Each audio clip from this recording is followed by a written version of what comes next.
Depuis plusieurs années, les experts observent une intensification croissante de la collaboration entre les extrêmes droites d'Europe et le pouvoir russe.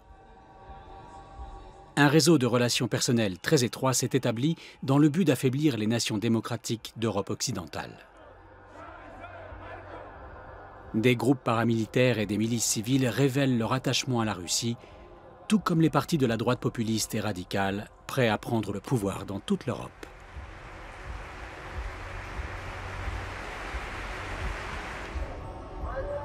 Quel est le point commun entre les extrêmes droites d'Europe et la Russie? Est-ce qu'ils se sont trouvés un ennemi commun contre lequel lutter? Ou est-ce la nostalgie d'une Europe chrétienne et conservatrice, dirigée par des hommes à poigne comme Vladimir Poutine?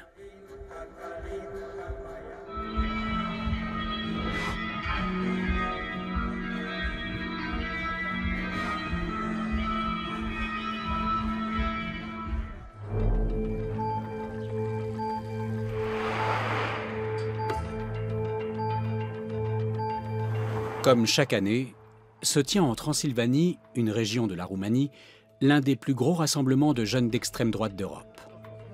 Les membres du Jobbik, le mouvement pour une meilleure Hongrie, sont venus en nombre. On se rend ici pour défendre l'identité nationale, la culture de référence et vilipender le libéralisme et le multiculturalisme. Le sentiment anti-occidental prédomine, tout comme l'admiration pour le président russe Vladimir Poutine. Je ne veux pas généraliser en affirmant que tous les modèles de société qui viennent d'Europe occidentale sont nocifs. Mais très souvent, leurs nouvelles évolutions sont diamétralement opposées à nos valeurs et à notre vision du monde traditionnel. Il faut bien admettre qu'on s'en prend à nos valeurs fondamentales.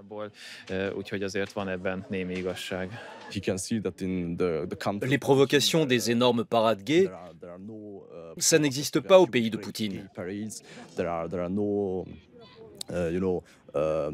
L'ordre règne, dans le bon sens du terme. Les groupes de heavy metal diffusent des valeurs d'extrême droite, un nationalisme à la sauce jeune. Et leur idole, c'est la Russie.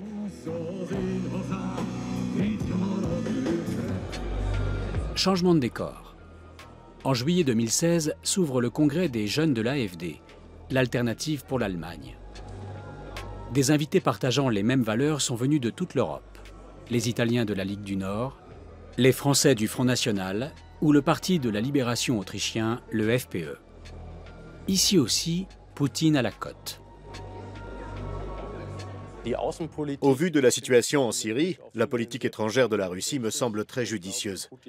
Je crois que Poutine et les Russes montrent qu'ils sont en mesure d'évaluer correctement le contexte géopolitique, d'assumer leurs responsabilités et de contribuer ainsi à la lutte contre Daesh et le terrorisme international. Mais comment le Kremlin arrive-t-il à attirer des groupes aussi hétéroclites que des populistes de droite allemands, sur le point de placer des élus dans un nombre croissant de parlements régionaux, des nationalistes romantiques hongrois, et des mouvances ouvertement néofascistes? À Berlin se trouve le siège de la DGAP, l'Institut allemand de politique étrangère.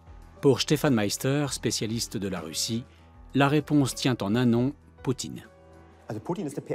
Poutine est une image de com' qu'il faut vendre. Cette image doit dégager de la puissance. On joue sur un modèle d'homme bien viril. Et dans nos sociétés, certains se disent « on n'a pas ce genre d'homme politique, ça manque chez nous. Il n'y a plus de figure forte, de personnes qui en imposent. » Vladimir Poutine serait ainsi le point d'ancrage dans un monde qui ne tourne pas rond. Il serait le chef de la nation par excellence, ferme et conscient de ses responsabilités. Le président russe est donc une image. Mais qui s'occupe de vendre cette image?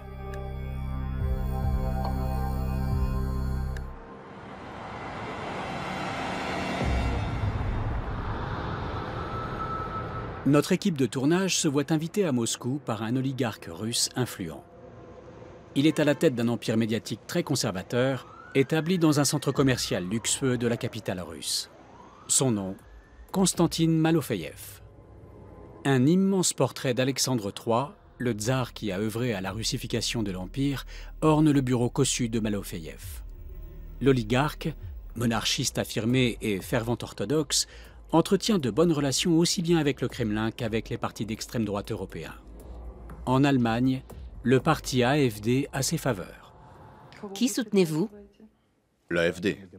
Pourquoi? Parce que je suis conservateur et chrétien. L'Europe ne peut s'en sortir que par un retour aux valeurs chrétiennes et traditionnelles.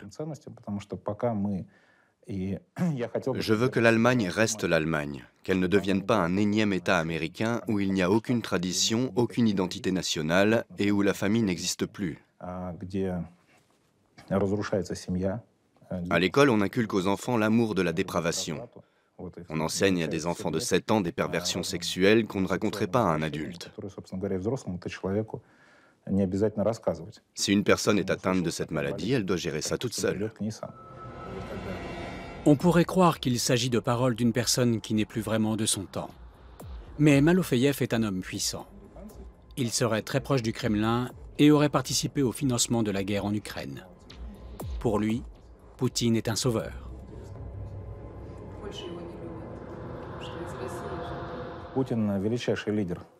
Poutine est le plus grand dirigeant que la Russie ait eu depuis 100 ans. Plus grand que Staline. Je fais exprès de préciser depuis 100 ans, parce que je sais déjà ce que vous allez me dire. Beaucoup de gens sont morts sous Staline.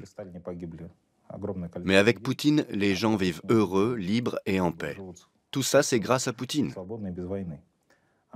La Russie se relève enfin. Elle retrouve la grandeur qu'elle avait perdue dans les années 90, quand elle était presque une colonie des États-Unis gouvernée par Washington. Quelques kilomètres séparent Malofeyev de son plus proche collaborateur. Il est le principal artisan du rapprochement entre le Kremlin et l'extrême droite.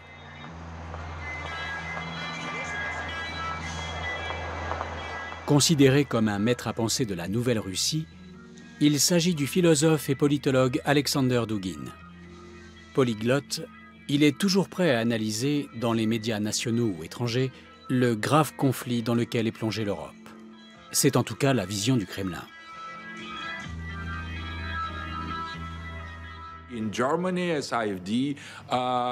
L'AfD en Allemagne, le Front National en France, la Ligue du Nord en Italie.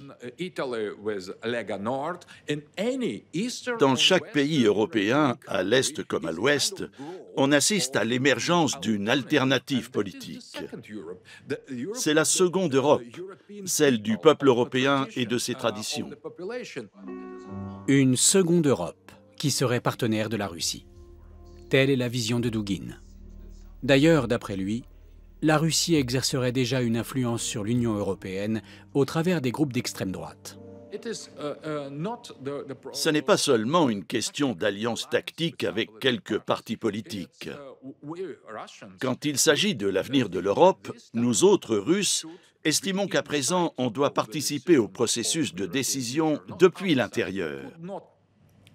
On ne peut être les simples spectateurs parce que l'Europe est aussi notre patrie. On est chrétien et nos racines se trouvent dans la civilisation gréco-romaine, dans le bassin méditerranéen. On est donc frères. Le Kremlin se sert de Dugin pour introduire certains thèmes dans le débat public.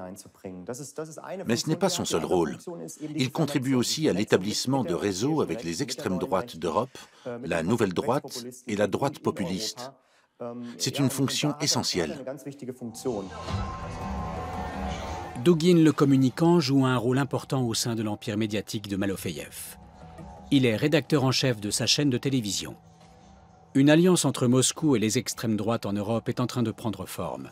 D'ailleurs, des accords de coopération existent déjà. Les bénéfices d'une coopération active semblent tangibles pour la Russie. Par exemple, le référendum de 2014 en Crimée, qui n'a pas été reconnu par la communauté internationale, mais qui a permis le rattachement de la province ukrainienne à la Russie. Lors de la campagne référendaire, tandis que fleurissent des affiches officielles qui comparent le gouvernement ukrainien à une junte nazie, des membres de partis d'extrême droite étrangers viennent jouer les observateurs électoraux pour accorder une légitimité démocratique au référendum en Crimée, alors occupé. Un politologue ukrainien a publié la liste de ces observateurs sur Internet. On y trouve des membres de partis d'extrême gauche et d'extrême droite. certains sont issus du parti hongrois Jobbik, le mouvement pour une meilleure Hongrie. Quand on obtient le soutien de certains groupes politiques, qui de plus ont des élus dans les parlements, on gagne en légitimité. Les Russes ont annexé la Crimée. Ils ont organisé des scrutins et des référendums dans l'espace post-soviétique qui ne répondent en rien aux normes internationales, ni à celles de l'OSCE. Mais ces groupes ont légitimé leur politique. Des parlementaires élus qui s'expriment de la sorte sont forcément les bienvenus. En Hongrie, les partis pro-russes comptent déjà parmi les principales forces politiques. Le mouvement Jobbik organise une session de formation à Szolnok, une ville au centre du pays.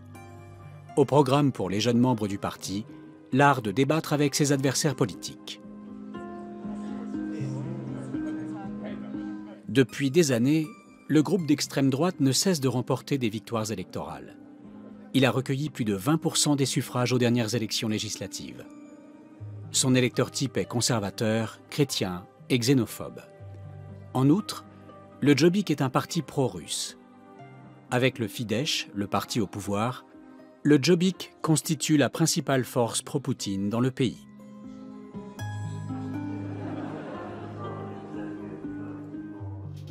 Kuruc.info, un site internet proche du Jobbik, met en ligne des informations partiales issues de médias russes tels que la chaîne Russia Today.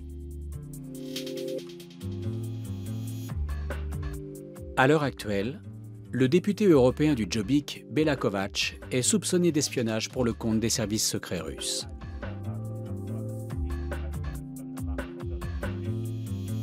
Gabor Vona, président du Jobbik, aime à se faire prendre en photo aux côtés du communicant et conseiller politique Alexander Dugin. Sur d'autres clichés, on le voit avec l'élite politique de Moscou comme Ivan Grakhov, homme politique haut placé à la Douma. Aucun doute, les relations sont excellentes avec la Russie. Est-ce également un hasard si les membres du Jobbik n'ont constaté aucune irrégularité lors du référendum contesté en Crimée? Notre équipe cherche à interviewer le président du parti, Gabor Vona. Peine perdue. Il ne donnera aucun entretien, aucune explication sur la stratégie de son parti à légitimer la politique extérieure russe. Mais il n'y a pas qu'en Hongrie que l'on s'active. En République tchèque, de fidèles admirateurs de Moscou ont réussi un coup de propagande d'un tout autre genre. Là aussi, tout semble indiquer qu'il s'agit d'une manœuvre de l'extrême droite. Nos recherches sur Internet nous conduisent à une association qui aurait ouvert en République tchèque la première représentation officielle de la République populaire de Donetsk, un État sécessionniste autoproclamé et pro-russe de l'Ukraine orientale. La présidente de l'association et toute nouvelle consul, Nela Lišková, est la jeune femme au centre de la photo. Une ambassade à l'étranger donnerait une quasi-légitimité à l'exclave qui, pour l'heure, n'est pas reconnue par la communauté internationale. Les médias de Moscou, notamment le site d'information Sputnik, ne manquent pas de se réjouir de l'ouverture de cette représentation.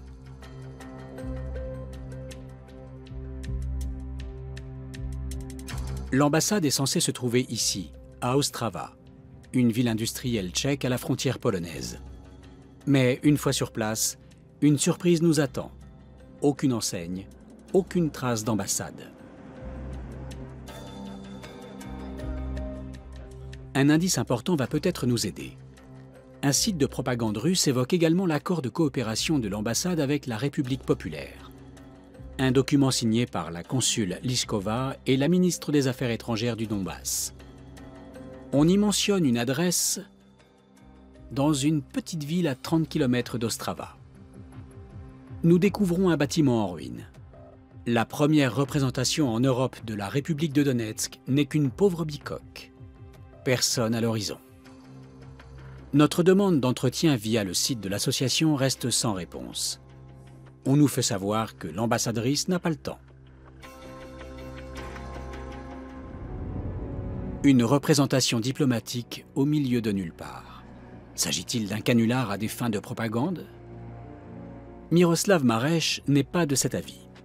Selon cet économiste, spécialiste de l'extrémisme en Allemagne et en Europe de l'Est, le mystérieux bâtiment serait bien une ambassade. C'est une stratégie de propagande pure. Le message des Russes est clair.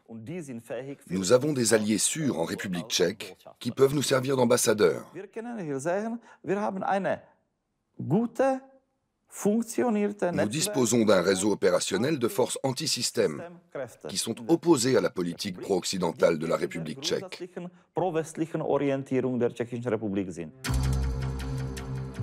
Un réseau que la consule entretient aussi avec les autres dirigeants de la milice populaire tchèque.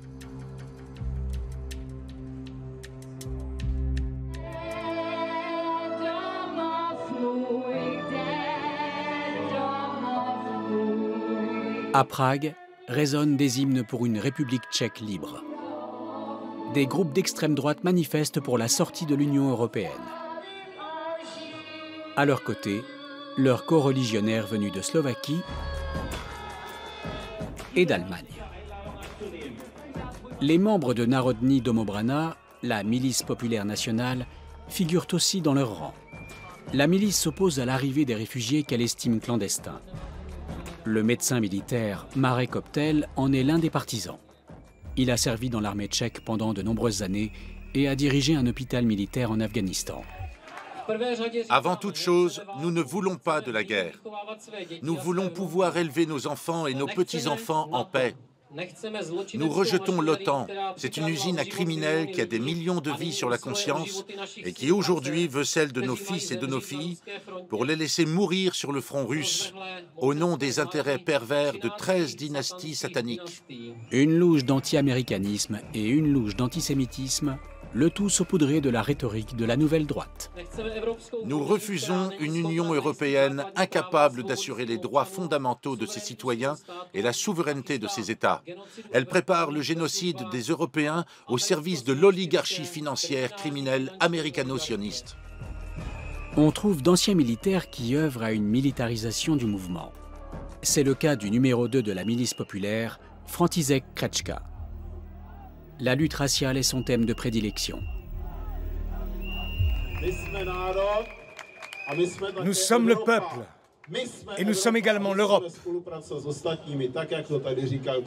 Nous devons tous travailler main dans la main, comme l'a dit notre camarade venu d'Allemagne. Notre avenir est en jeu. On assiste au génocide de la race blanche. Nous avons un combat à mener. Nous allons défendre notre pays et notre avenir.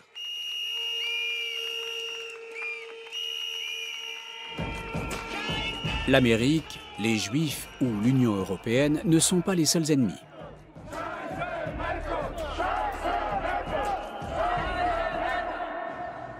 Les réfugiés sont leur première cible. Partout en Europe de l'Est, l'opposition aux migrants s'organise au nom de la protection de la patrie et de l'identité nationale. Là encore, l'influence et les intérêts de la Russie entrent en jeu.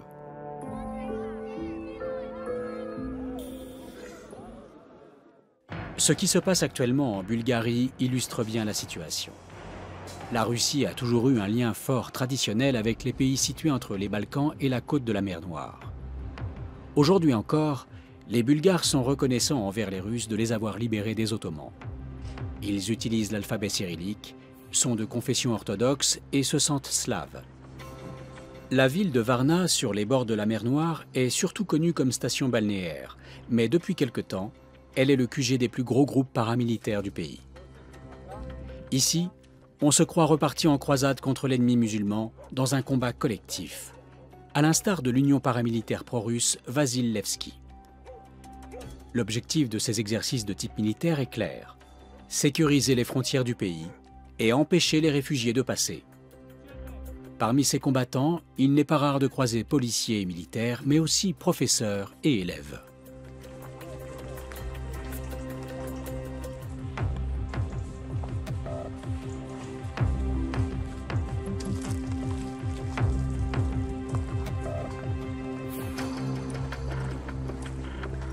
Le porte-parole de cette unité s'appelle Vladimir Rousseff, mais il répond aussi au doux sobriquet de Kalachnikov. Cet ancien soldat de métier de 57 ans a servi dans les forces armées bulgares. Dans son QG, il révèle que pour lui, la plupart des migrants sont des ennemis de l'Europe qu'il faut repousser à tout prix. On sait bien que des milliers de combattants de Daesh se font passer pour des réfugiés pour venir en Europe. Au moins 30% des réfugiés sont des combattants de Daesh. 10% d'entre eux sont préparés à commettre des attentats suicides. Les autres, ils viennent en Europe pour profiter des systèmes sociaux. Ils viennent avec une ribambelle de femmes et d'enfants, ce qui contribue à l'effondrement de notre système.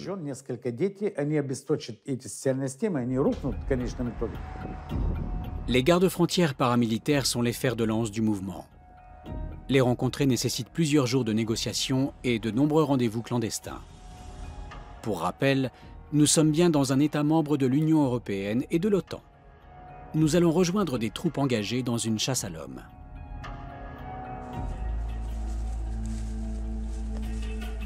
Nous voilà à leur côté, à une trentaine de kilomètres de la frontière qui sépare la Bulgarie de la Turquie. Quiconque pénètre dans le pays illégalement est arrêté et mis en joue. Et celui qui ne rebrousse pas chemin de son plein gré se voit livré à la police.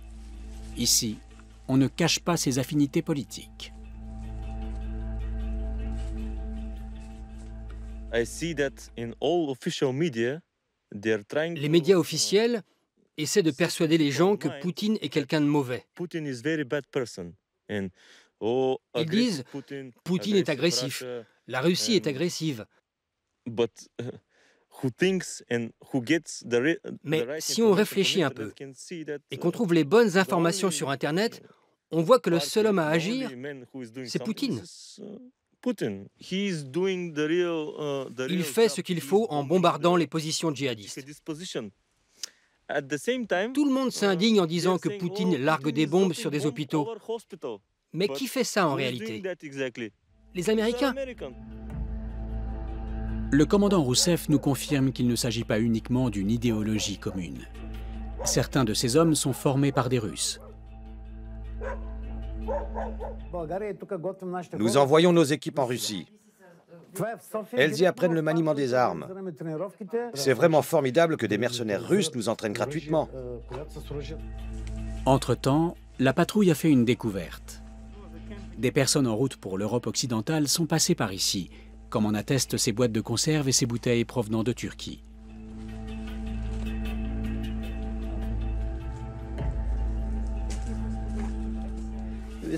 Leur campement est récent. 1 jour ou 2, maximum. Si l'on en croit les hommes de Rousseff, la vague de réfugiés serait savamment orchestrée. Les réfugiés seraient les simples pions d'une campagne menée contre l'arrogance des nations européennes. Ce serait un produit de l'ennemi juré, l'Amérique, tout comme l'Union européenne. L'Union européenne est un programme de la CIA. Les Américains veulent anéantir tous les pays. Vous voyez bien qu'on ne retire aucun bénéfice de l'Union européenne. On a perdu plus de 30 milliards d'euros depuis qu'on est entré dans l'Union. Ils détruisent notre armée, ils détruisent notre économie, ils détruisent tout. En Bulgarie, des dizaines de milliers de personnes auraient rejoint des milices comme celle-ci, disent les experts. Elles existent aussi en Slovaquie, en République tchèque et en Hongrie. Pour le politologue tchèque Miroslav Mareš, ces groupes sont bel et bien des éléments d'une stratégie russe.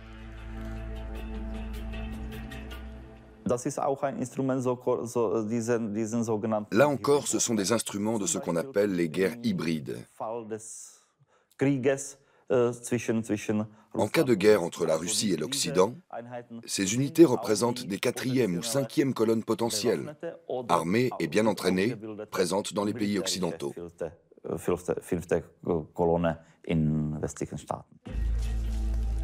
Les gardes-frontières autoproclamés de la Bulgarie partagent totalement le point de vue des Russes. Ces images diffusées sur Internet datent de l'été dernier. Près de la ville de Burgas, des hommes de la milice agressent plusieurs participants d'une manifestation anti-Poutine.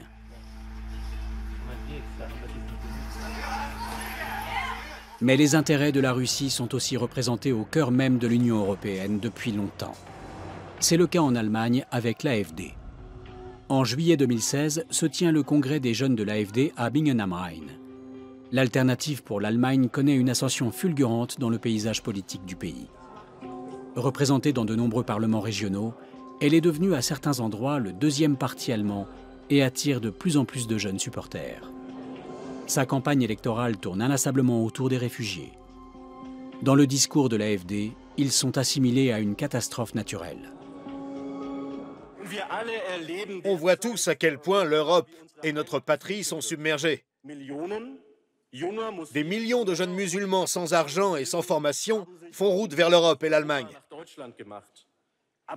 Mais il n'existe aucun droit à une vie meilleure. Moi non plus, je n'ai pas le droit à une suite royale à Beverly Hills. J'entends d'ici les sempiternels activistes. Aucun être humain n'est illégal. Peut-être, mais les faux demandeurs d'asile et les migrants qui entrent par la petite porte, ça c'est illégal. L'ambiance est grave et le message d'autant plus martial. Je veux dire à ces gauchistes champions du terrorisme intellectuel, à ces partis magouilleurs, que quand nous serons au pouvoir, ce sera le grand nettoyage. Nous rendrons la politique au peuple, et seulement au peuple. Car mes chers amis, nous sommes le peuple. Les amis de Frohnmayer ne sont pas uniquement des délégués de la Ligue du Nord italienne, du Front National ou du FPE, le parti de la liberté autrichien. La star du jour arrive tout droit de Moscou. Nikolai Shliamin, président de la section jeunesse du Front populaire pan-russe, l'ONF ou FPP en français. C'est l'un des grands groupes d'intérêt russes auquel appartient entre autres Russie Unie, le parti au pouvoir, et qui fait appel ici à une coopération avec l'AfD.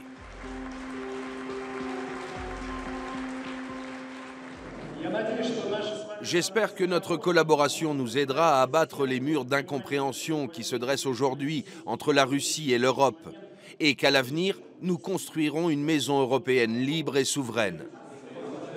Le jeune russe est présenté à Bingen comme un invité de marque. En effet, il est à la tête des jeunes du Front populaire pan-russe qui regroupe plus de 2000 organisations russes. Le président du Front populaire pan-russe est Poutine en personne.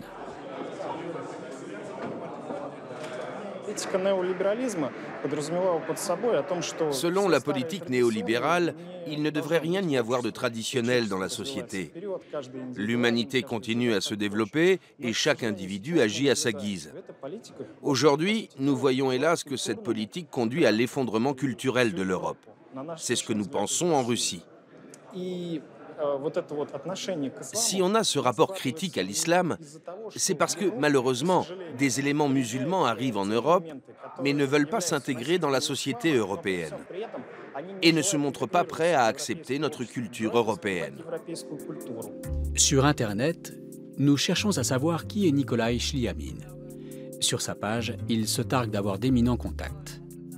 Ici, il est aux côtés de Konstantin Petrichenko, le chef des relations internationales du parti au pouvoir, Russie Unie.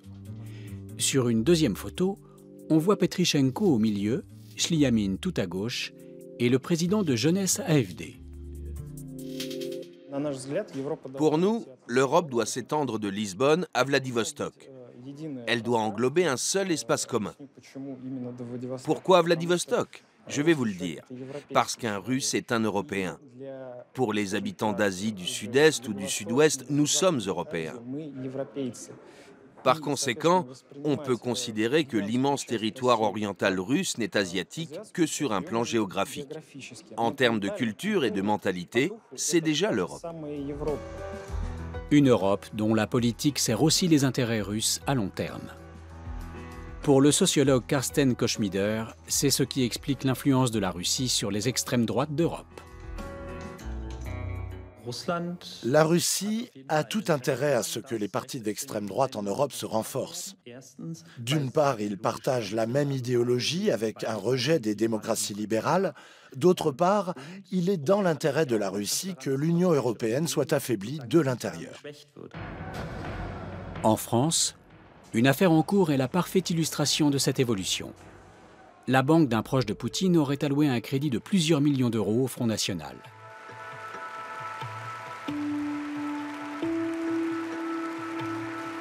C'est une manne bienvenue pour Marine Le Pen, sa présidente, dans sa course à l'Élysée.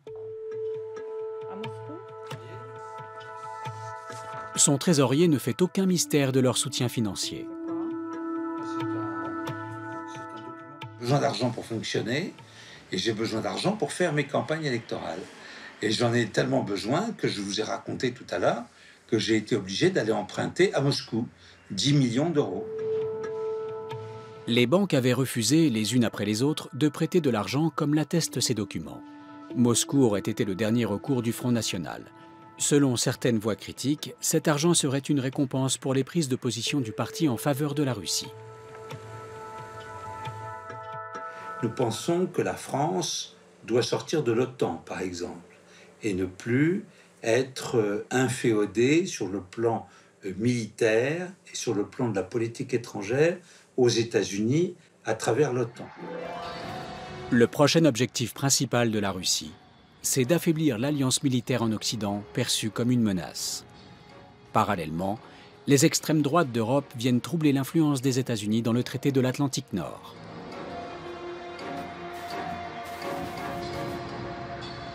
On voit ainsi émerger de toutes nouvelles alliances, comme en Slovaquie, un élève pourtant modèle en matière d'intégration dans le monde occidental. Bratislava à l'été dernier. Les rues piétonnes de la capitale slovaque sont investies par une manifestation singulière. Des groupes de gauche et de droite se mobilisent pour une cause commune et ils veulent se faire entendre. Pour les manifestants, l'alliance militaire occidentale est considérée comme hostile et la Russie comme un modèle politique et culturel.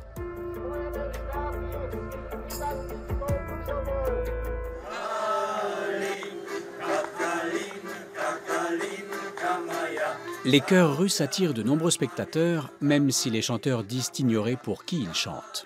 Le public compte de nombreux adeptes du président Poutine, comme le montrent de nombreux articles de merchandising.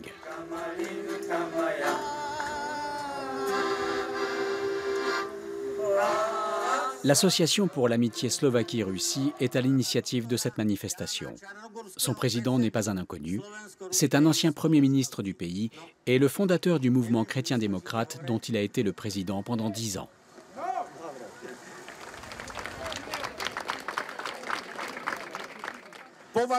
Considérons-nous la Russie comme notre ennemi? Voulons-nous lutter contre la Russie?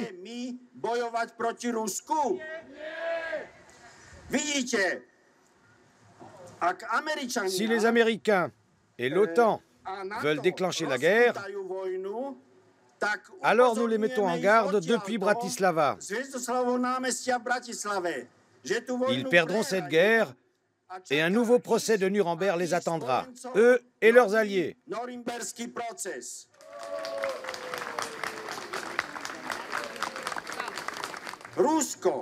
La Russie protège les valeurs européennes et élargit la zone de paix. Elle a changé le cours de la guerre en Syrie. L'État islamique, qui assassine les gens devant les caméras, sera probablement bientôt vaincu. Parmi les participants, Josef Rydlička, président du Parti communiste slovaque. Il s'affiche publiquement avec les radicaux de droite. Un front uni contre l'ennemi aux côtés des frères russes.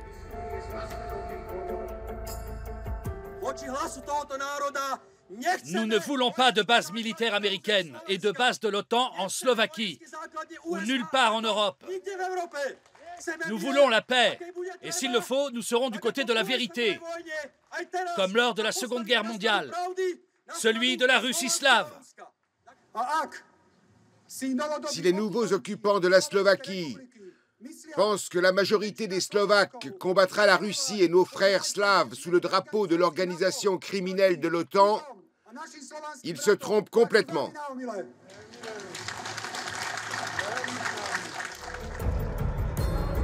Le mépris profond à l'égard de l'Occident s'associe à une vénération pour le président russe et ses plus hauts généraux, à gauche comme à droite. Mon t-shirt avec le président Poutine est tout neuf. Je l'ai acheté en Bulgarie. Je suis ravie de l'avoir. J'en voulais un depuis longtemps, mais je n'en trouvais pas en Slovaquie. Pour moi, le président Poutine mène une très bonne politique. Et surtout, il veut la paix. C'est le plus important. C'est Poutine, mon président. Et le président slovaque n'est pas le mien. Ainsi, Poutine serait une figure fédératrice pour la paix en Europe, qui unit la droite et la gauche, et même d'anciens défenseurs des droits civiques. Une image de marque politique, made in Moscou. Poutine se bat pour l'Europe, la vraie Europe, contre l'hégémonie américaine, contre l'idéologie libérale totalement irresponsable. Il est le leader naturel de notre continent, mais d'une Europe européenne et non d'une Europe mondialiste.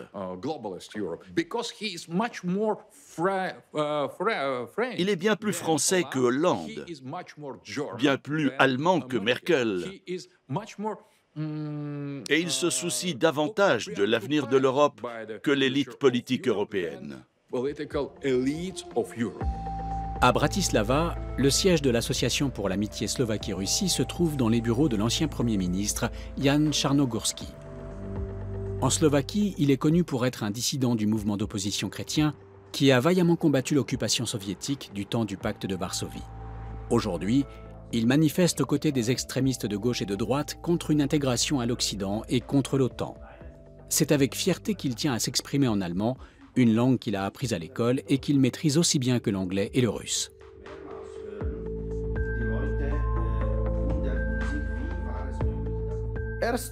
Les oppositions qui nous divisaient à l'époque de la guerre froide sont derrière nous. On ne va pas se mettre à faire le tri. Tu es communiste, on ne veut pas de toi. Tu es nationaliste, on ne veut pas de toi non plus. On risquerait de ne pas être très nombreux. Ça ne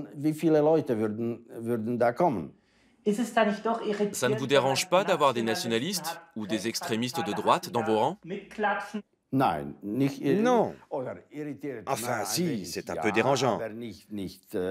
Mais pas suffisamment pour empêcher leur participation aux manifestations. Le rejet de l'OTAN devient le ciment qui scelle des camps adversaires. Et la Russie, qui voudrait retrouver la puissance de l'époque soviétique, passe pour une gardienne de la paix et de la sécurité internationale. La Russie de Poutine est la meilleure gardienne des valeurs traditionnelles européennes. Elle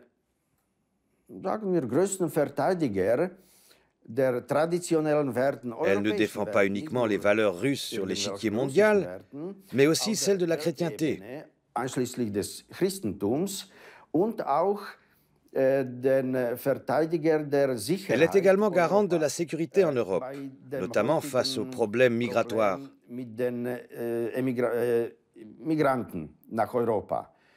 Qui est censé protéger l'Europe? Les États-Unis? Certainement pas. C'est la Russie qui nous aidera. C'est l'avenir de l'Europe qui est capital à nos yeux. Et ceux qui nous intéressent sont les forces qui refusent l'ultralibéralisme, l'américanisation de nos pays, la société LGBT, qui a perdu tous ses repères et toutes les valeurs morales et chrétiennes. La vision poutinienne de l'Europe et l'extrême droite s'entendent parfaitement dans leur lutte contre les valeurs libérales. Le libre épanouissement personnel, comme celui des homosexuels, s'appelle ici la décadence. Et la lutte contre de telles libertés individuelles est élevée au rang de combat politique d'avant-garde.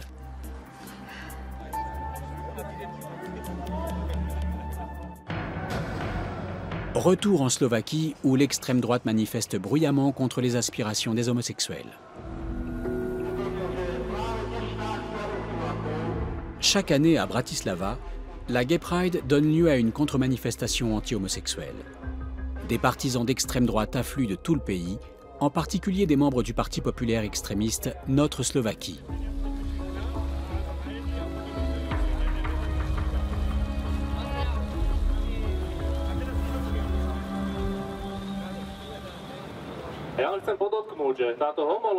Le lobby gay prétend que c'est normal, ce truc répugnant que font deux hommes.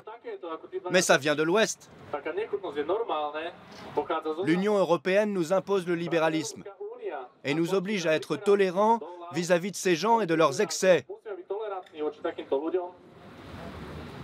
Non, c'est notre droit de penser à nos propres intérêts, notre propre nation et nos propres traditions. Il devrait se faire soigner. À mon avis, c'est une maladie.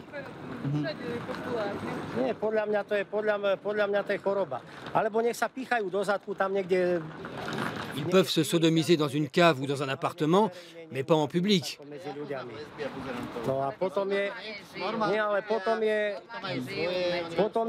Ils commencent par revendiquer des droits et maintenant ils veulent pouvoir adopter des enfants. Ça va trop loin. Je pense que c'est une maladie.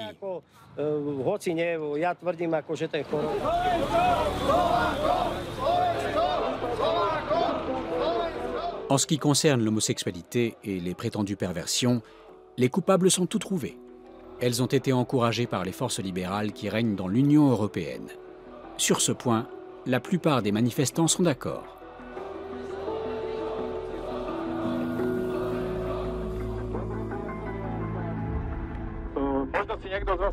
Si quelqu'un vous demande pourquoi nous manifestons contre les pervers et homosexuels, dites-lui que nous avons lancé une pétition pour sortir de l'Union. Laissez-moi vous dire que cette manifestation de pervers se déroule sous l'égide de l'Union européenne. Le temps presse, mes amis. L'Europe disparaît peu à peu, sa population s'éteint. Il est temps que la Slovaquie quitte l'Union européenne, cette communauté satanique.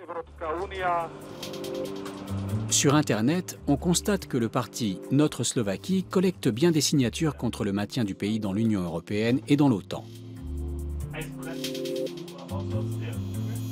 Le rejet des valeurs libérales alimente le rejet des alliances occidentales et vice-versa. Et l'ennemi juré, c'est toujours les États-Unis.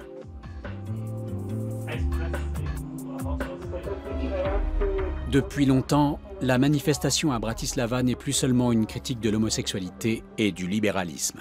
C'est désormais une déclaration de guerre à l'Union européenne, à l'OTAN, aux valeurs occidentales, à la politique menée vis-à-vis des réfugiés.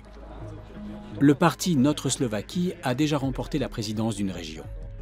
Preuve s'il en est que de plus en plus de personnes se détachent des valeurs occidentales, en particulier dans les pays de l'Est de l'Union européenne. Nous voulons sortir de l'Union européenne et de l'OTAN. C'est une organisation criminelle. On s'étonne du nombre de migrants qui sont en train d'arriver ici, mais c'est clairement à cause de la politique de l'Amérique et de l'OTAN. Ils ont détruit des nations entières. L'Irak, l'Iran, la Libye. Ils ont tout liquidé. On est venu collecter des signatures pour la pétition pour la sortie de l'Union européenne et de l'OTAN. C'est pour ça qu'on est là. La Russie va jouer un rôle très important. Pour moi, elle est la seule capable d'assurer la paix. L'admiration pour Poutine est manifeste. Et aujourd'hui, on ne verrait plus des images comme celle-ci à Moscou. Le gouvernement russe a pris un virage antilibéral. Les manifestations homosexuelles sont désormais passibles d'une peine pour menace à la morale et aux mœurs orthodoxes. Le marketing de la politique russe trouve ici sa plus belle illustration. Les sujets de discorde, qui divisent aussi les pays occidentaux, sont présentés comme la pierre d'achoppement des démocraties libérales.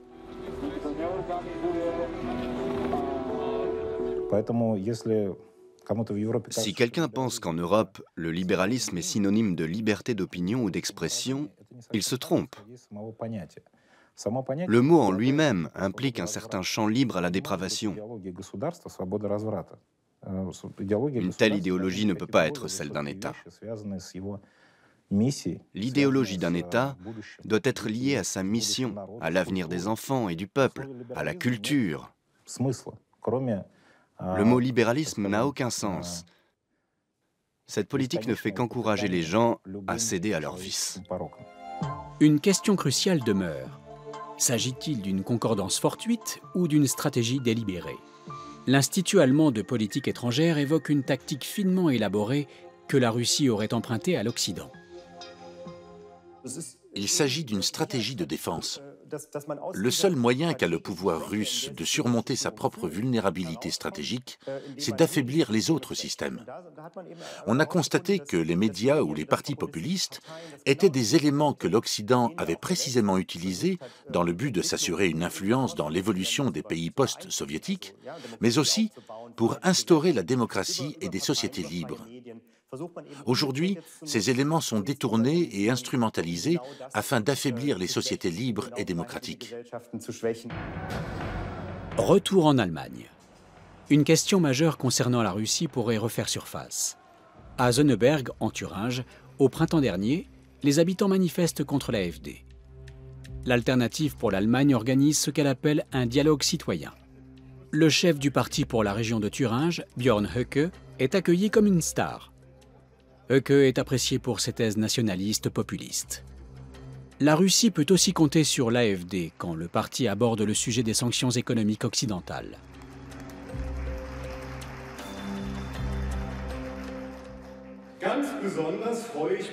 Je me réjouis tout particulièrement de pouvoir saluer la télévision nationale russe.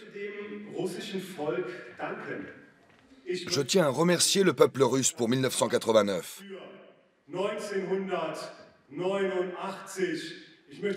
Je tiens à remercier Mikhaïl Gorbatchev. Sans son action, la réunification de l'Allemagne n'aurait pas eu lieu. Merci à la Russie.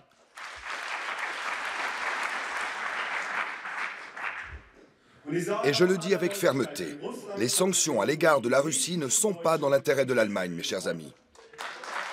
Lever des sanctions contre la Russie, non à l'Union européenne, non à l'orientation de l'OTAN. Ici, on défend les intérêts de la Russie à l'étranger et la salle applaudit. Notre politique étrangère doit aussi prendre une nouvelle orientation. Otto von Bismarck, ce bon vieux chancelier du Reich, disait « Si la Prusse, nous pouvons assimiler la Prusse à l'Allemagne, et la Russie avaient fait partie d'une même alliance, les deux pays et l'Europe iraient bien. » Ce rapprochement n'est pas unilatéral. Il donne à Höcke et à l'AfD plus de poids et de résonance à l'étranger.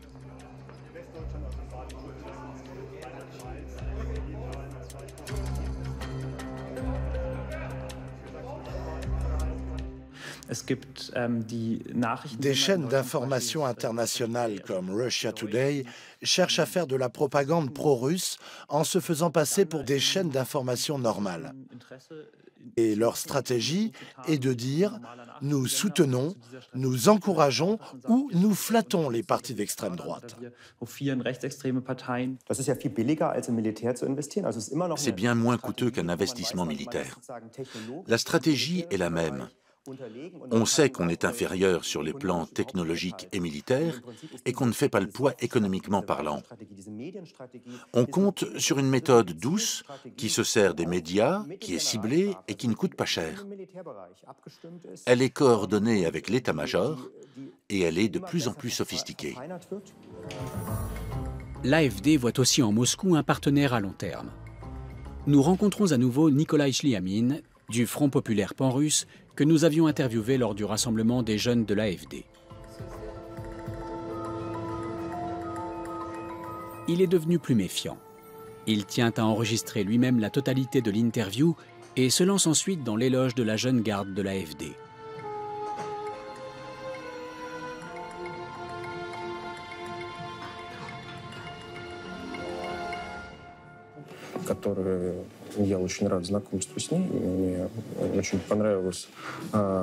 Ce sont des personnes plutôt actives qui, pour nous, ne sont pas vraiment extrémistes. Pour la Russie, c'est un parti conservateur classique. Ce qui nous plaît, c'est que ce parti donne la priorité aux intérêts de l'Allemagne.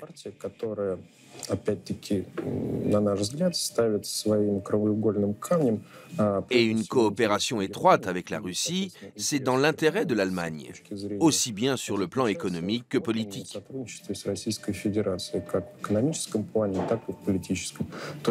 Pour nous, l'axe Moscou-Berlin est l'une des voies à suivre. L'axe Berlin-Moscou fait encore rêver. Le vieux fantasme d'une Eurasie puissante serait l'antithèse des États-Unis et de la politiconie d'ancrage à l'Ouest. Pour les stratèges russes, la coopération avec les extrêmes droites d'Europe signe le début d'une alliance qui leur permettrait de marcher vers un avenir commun.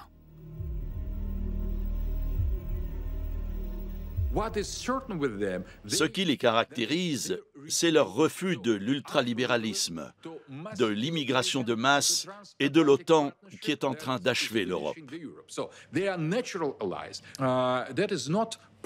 Ce sont donc des alliés naturels. Peut-être pas tout de suite, mais ces partis et mouvements politiques sont une promesse pour l'avenir. Nous devons donc faire plus que de les soutenir. Nous devons être en contact avec eux et établir les fondements d'une relation et d'une coopération future entre la Russie et l'Europe. L'avenir de l'Europe semble être à la croisée des chemins. Un chemin libéral, pluraliste et multiculturel, ou conservateurs, chrétiens orthodoxes, nationalistes et identitaires. Cette problématique qui divise les sociétés en Europe de l'Ouest donne enfin à Moscou une occasion en or pour détruire les puissances occidentales. Ces partis pourraient jouer le rôle de cinquième colonne. Par exemple, on pourrait faire appel à eux pour leur capacité d'espionnage ou pour leur maîtrise des systèmes de sécurité dans ces pays. L'éventail des menaces est très large. Grâce à la bienveillance du Kremlin, l'extrême droite connaît une revalorisation politique considérable. D'autre part, les populistes de droite affaiblissent la cohésion entre l'Union européenne et l'OTAN. La nouvelle alliance va donc bien au-delà d'une entente tactique. L'extrême droite prend une place de plus en plus importante sur les échiquiers politiques nationaux et fait ainsi peser une menace grandissante sur les sociétés libérales occidentales. Soudain, la politique extérieure de Vladimir Poutine est à nos portes.